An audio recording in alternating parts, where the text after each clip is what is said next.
বৃষ্টি মাথায় নিয়ে দণ্ডি কাটছেন ছেলে। সন্তানহীন বাবার মনোবাঞ্ছনা পূর্ণ করেছেন দেবাদিদেব। আর তাই মহাদেবের পুজো দেওয়ার জন্য দণ্ডি কেটে বাংলা থেকে পাড়ি দেবেন প্রায় ১৬০০ কিলোমিটার। অনেক দূরেই কেদারনাথ, মায়ের মন্ত্র, তাই ছেলের সাথে মাও এলেন। বৃষ্টিতে ভিজে ছেলের সাথে সাথে মাও হাঁটলেন। মাথার ছাতা থেকে শুরু করে রাতে থাকা খাওয়ার ব্যবস্থা, সাহায্যের জন্য হাত বাড়ালেন পথ চলতি অগণিত মানুষ। হ্যাঁ, এই দৃশ্যটা দেখলে সত্যিই মন ভরে যায়। কিন্তু কেনই বা তার এই যাত্রা, কি কারণ লুকিয়ে রয়েছে তার এই যাত্রার পিছনে? চলুন তাহলে এই যাত্রার ঐতিহাসিক সাক্ষী হয়ে যাই আমরা সবাই। এই বিখ্যাত লোকটির নাম শম্ভু কাহার, বাড়ি পশ্চিমবঙ্গের উত্তর ২৪ পরগনা জেলায় বসিরহাটের বাদুড়িয়ায়।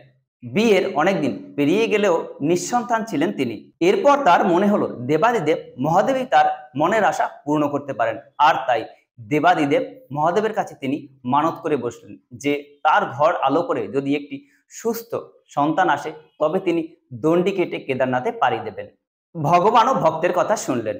ভগবানই তার মনের আশা পূর্ণ করেছেন। এই বিশ্বাস নিয়েই তিনি বাংলা থেকে পাড়ি দেওয়া শুরু করেছেন ১৬০০ কিলোমিটার দূরে কেদারনাথে। ঝড় বৃষ্টি মাথায় নিয়ে তিনি দৃঢ় প্রতিজ্ঞভাবে চলছেন কেদারনাথের পথে। ছেলের এই দণ্ডি কেটে যাত্রা করা দেখে মাও ঘরে থাকতে পারলেন না, তিনিও চলে এলেন ছেলের সাথে সাথে। এই দৃশ্য এখন রীতিমতো ভাইরাল হয়ে গিয়েছে। শম্ভু কাহারের ছেলের বয়স এখন ৩ বছর। আর তাই দেরি না করেই তিনি বেরিয়ে পড়লেন কেদারনাথের পথে। প্রতিদিনই এভাবে কয়েক কিলোমিটার ধরে চলছেন তিনি। বৃষ্টির জন্য একটি থার্মোকলের উপর বুক দিয়ে এগিয়ে চলছেন তিনি। বৃষ্টির জন্য চারপাশের অনেক মানুষই তার উপর ছাতাও ধরে দিচ্ছেন। মহাদেবের ভক্ত শম্ভু রাতে থাকার জন্য বেছে নিচ্ছেন কোনো ক্লাব কিংবা কোনো মন্দির চত্বর। সারাদিন এই জার্নির পর রাতে থাকছে তার জন্য নিরামিষ আহার। ১১ই জুলাই ২০২৫ বাড়ি থেকে তিনি রওনা করেছিলেন। তার কথায়, বাবা আমার মনের আশা পূর্ণ করেছে, তার জন্য এইটুকু করতে পারবো না, এটা কি হয়? তিনি আরো বলেন, এতে আমার কোনোই কষ্ট নেই, বরঞ্চ বাবার কাছে যাওয়াটাই এখন জীবনের একমাত্র লক্ষ্য। যেহেতু পায়ে হেঁটে নয়, দণ্ডি কেটে, তাই অনুমান করা হচ্ছে তার এই যাত্রায় প্রায় ২ বছর সময় লেগে যেতে পারে। তার বাবা নেই, ঘরে আছেন দাদা, বৌদি, স্ত্রী, মা এবং সন্তান।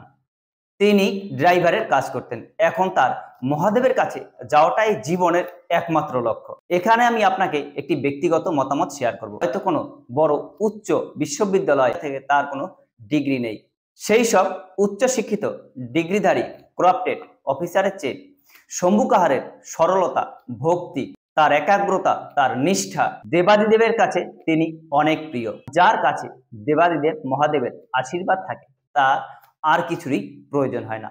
শম্ভু কাহারের এই জীবনযাত্রা আপনার কিরকম লাগলো তা অবশ্যই আমাদের কমেন্ট সেকশনে কমেন্ট করে জানাবেন। এরকম ভিডিও পাওয়ার জন্য অবশ্যই আমাদের চ্যানেলটি লাইক, শেয়ার, সাবস্ক্রাইব করে পাশে থাকবেন। দেখা হবে পরবর্তী ভিডিওতে। Thank you.